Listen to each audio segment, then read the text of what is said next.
ଓଡ଼ିଆ ସାହିତ୍ୟରେ କବି ସମ୍ରାଟ ଭାବରେ ପରିଚିତ ଉପେନ୍ଦ୍ର ଭଞ୍ଜ ସପ୍ତଦଶ ଶତାବ୍ଦୀର ଶେଷ ପର୍ଯ୍ୟାୟରେ ଭଞ୍ଜନଗରସ୍ଥିତ ଘୁମୁସର ରାଜବଂଶରେ ଜନ୍ମଗ୍ରହଣ କରିଥିଲେ। ରାମତାରକ ମନ୍ତ୍ର ଜପ କରି କବିତ୍ୱ ଲାଭ କରିଥିବା ଉପେନ୍ଦ୍ର ଭଞ୍ଜଙ୍କ କାଳଜୟୀ କୃତିଗୁଡ଼ିକ ହେଲା କୋଟି ବ୍ରହ୍ମାଣ୍ଡ ସୁନ୍ଦରୀ, ଲାବଣ୍ୟବତୀ, ବୈଦେହୀଶ ବିଳାସ, ରସିକ ହାରାବଳୀ, ପ୍ରେମ ସୁଧାନିଧି, ସୁଭଦ୍ରା ପରିଣୟ, କଳା କୌତୁକ, ଛାନ୍ଦଭୂଷଣ ପରି କାବ୍ୟ ସହିତ ରସପଞ୍ଚକ ଭଳି ଗୀତାତ୍ମକ ଆଳଙ୍କାରିକ କୃତି ଓ ଗୀତାଭିଧାନ ନାମକ ପଦ୍ୟାତ୍ମକ ଶବ୍ଦକୋଷ।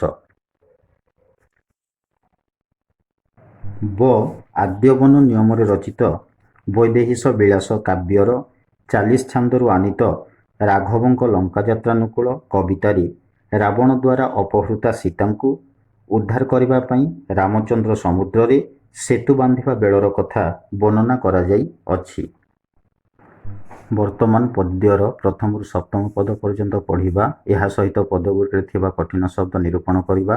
ଯଥା ବଳିଲା ଅଧିକ ହେଲା, ପ୍ରାପତି ଲାଭ କରିବା, ଗିରି ପଥର, ବିନାଶନ ଅନାହାର।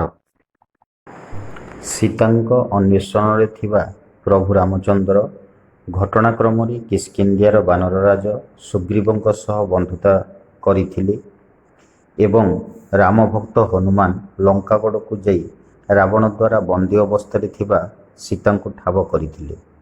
ଏଣୁ ସୀତାଙ୍କର ଉଦ୍ଧାର ପାଇଁ ସୁଗ୍ରୀବଙ୍କ ସହାୟତାରେ ବାନର ସେନାକୁ ନେଇ ଲଙ୍କା ଅଭିଯାନ ଆରମ୍ଭ କରିଥିଲେ। ହେଲେ ଦୀର୍ଘ ସମୁଦ୍ର ପଥ ବାଧକ ସାଜିଥିଲା।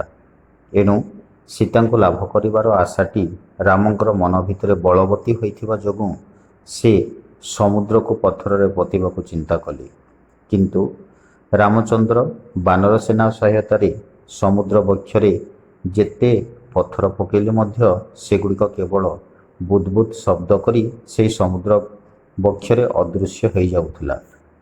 ଏଣୁ ସମୁଦ୍ରକୁ ପୋତିବା କାର୍ଯ୍ୟରେ ଅସଫଳ ହେବାରୁ ଆଶ୍ଚର୍ଯ୍ୟାନ୍ୱିତ ହୋଇଥିଲେ ମଧ୍ୟ ରାମଚନ୍ଦ୍ର ଦୀର୍ଘଶ୍ୱାସ ନେଇ ଅର୍ଥାତ୍ ସମୁଦ୍ର ପୋତିବା କାର୍ଯ୍ୟକୁ ପୂର୍ଣ୍ଣ କରିବା ପାଇଁ ବରୁଣଙ୍କର ଆରାଧନା କଲେ। ଏଣୁ ସେ ବରୁଣଙ୍କ ପରି କୁଶରୂପକ ଆସନରେ ଶୟନ କରିବା ସହିତ ଅନାହାରରେ ରହିଲେ। ଏହାପରେ କବି ଶ୍ରୋତାମାନଙ୍କୁ ପଣ୍ଡିତ ବୋଲି ସମ୍ବୋଧନ ପୂର୍ବକ ଅନ୍ୟ ପ୍ରସଙ୍ଗକୁ, ଯାହାକି ଲଙ୍କା ଅଧିପତି ଦଶାନନ ରାବଣ ଠିକ୍ ଏହି ସମୟରେ କ'ଣ କରୁଥିଲେ ସେ ବିଷୟରେ ଶୁଣିବାକୁ ଅନୁରୋଧ କରିଛନ୍ତି। ରାବଣ ତାଙ୍କ ମନ୍ତ୍ରୀଦ୍ୱୟ ଶୁକ ଓ ଶାରଣକୁ ଦୂତ ଭାବରେ ପ୍ରେରଣ କରିଥିଲେ। ସେ ଶୁକ ଓ ଶାରଣ ମାଧ୍ୟମରେ ନିଜ କନିଷ୍ଠ ଭ୍ରାତା ବିଭୀଷଣ ପାଖକୁ ବାର୍ତ୍ତା ପଠାଇଥିଲେ ଯେ ଜ୍ୟେଷ୍ଠ ଭ୍ରାତା ପିତା ସଦୃଶ ଅଟନ୍ତି। ଏଣୁ ସେ ଅବୁଝା ହୋଇ ରାଗରେ ଯେଉଁ କଟୁକ୍ତି କରିଥିଲେ ତାକୁ ଭୁଲିଯାଇ ଫେରିଆସନ୍ତୁ। ଯେହେତୁ ସେ ରାଜକୁଳରେ ଜନ୍ମ ହୋଇ ରାଜଭୋଗ କରୁଥିଲେ, ତେଣୁ ସେ କାହିଁକି ବା ରାଜଭୋଗ ତ୍ୟାଗ କରି ଭସ୍ମ ଲେପନ କରୁଥିବା ରାମଙ୍କ ଶରଣାପନ୍ନ ହେବେ। ଏହାପରେ ରାବଣ ଶୁକ ଓ ଶାରଣ ମାଧ୍ୟମରେ ଅଙ୍ଗଦ ପାଖକୁ ବାର୍ତ୍ତା ପଠାଇଥିଲେ ଯେ ରାମଚନ୍ଦ୍ର ତାଙ୍କ ପିତା ବାଲିଙ୍କୁ ବଧ କରିଥିବା ଯୋଗୁଁ ରାମଚନ୍ଦ୍ର ତାଙ୍କ ପିତାଙ୍କର ଶତ୍ରୁ ଅଟନ୍ତି। ଏଣୁ ପିତାଙ୍କର ଶତ୍ରୁ ପ୍ରତି ଭକ୍ତିଭାବ ରଖି କ'ଣ ବା ପୁଣ୍ୟ ଅର୍ଜନ କରିବେ।